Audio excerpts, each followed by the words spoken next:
Hindi mo nga daw malalaman kung hindi mo susubukan. Kaya naman guys, for today's video, malalaman ko kung papasaba sa panlasa ng mag-ina itong aking version ng tinolang manok. Medyo may hindi kagandahan yung timpla ng aking katawan ng araw na yan guys. Kaya ayan, kung makikita nyo naman, kailangan ko munang singhutin ang aking inhaler. Gawa ng hindi talaga kaaya-aya yung aking hininga.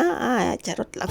Tuloy pa rin ang ligaya ay serbisyo pala kahit masama na yung ating pakiramdam. So habang niluluto ko ito guys, iniisip ko talaga, kung hindi nila magustuhan ito, di mas maganda para akin na lang lahat.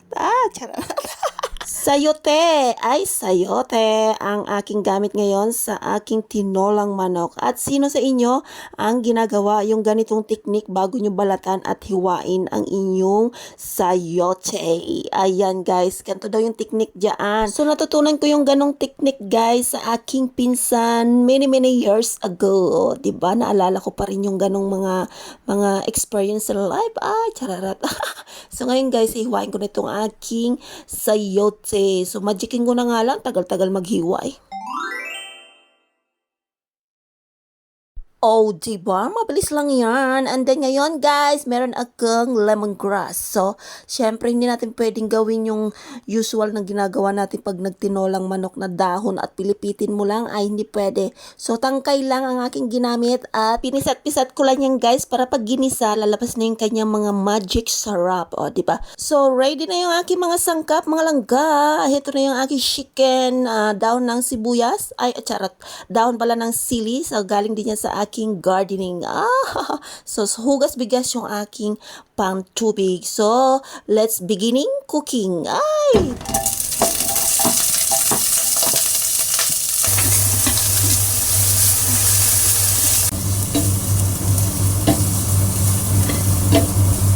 Isa pala sa mga sekreto ng aking tinolang manok guys ay sa paggisa nito hinahayaan ko lang muna siya ng ganyan. Yung tipo guys na medyo pinoprito mo lang muna yung chicken doon sa mga ricados para lalo silang sumarap, magsama-sama sila together.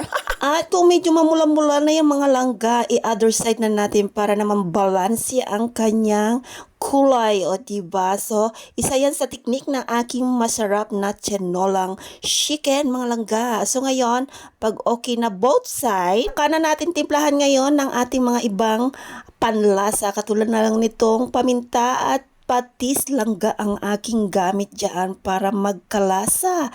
Promise yan, masarap yung patis ha kapag nilagay mo sa tinolang chicken, mga langga. At ngayon, saka na natin mekos-mekos yan ng usual na nagigisa tayo na halo.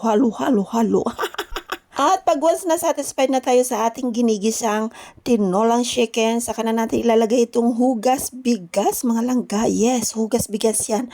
Yung pangatlong hugas bigas ang aking nilagay dyan na pantubig dahil mas lalo yan masarap sa tinola, mga langga. At pwedeng pwede rin yan sa mga sinigang na mamoy.